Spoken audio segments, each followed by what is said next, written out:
a hacer slime como este. Vamos a empezar. Ya conocemos los materiales: plasticola, jabón, lo que sea, cualquier aspirador. Yo puse la plasticola y el colorante, ahí va, lo estoy mezclando.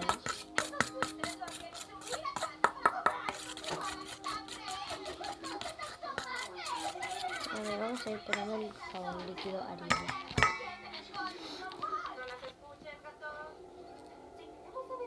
Poco en poco, no se zarpen porque se puede arruinar el slime.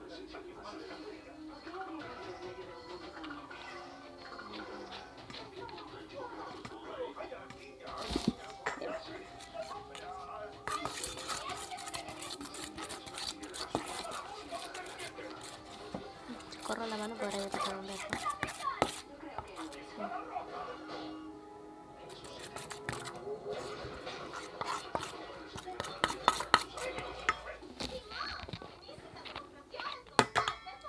Qué interesante.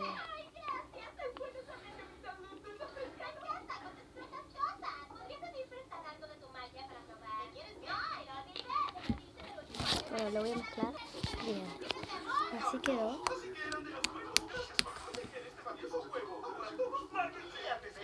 Y ahora lo voy a mezclar con otro que tenga.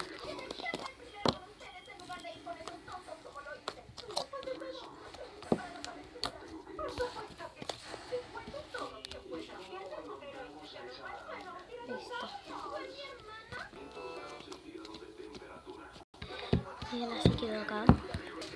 Espero que les haya gustado. Denle un like si es así, por favor. Me ayudaría mucho. Suscríbanse y aprieten la campanita. Y estos materiales son súper fáciles. Y bueno, por favor suscríbanse y denle un like. Bye.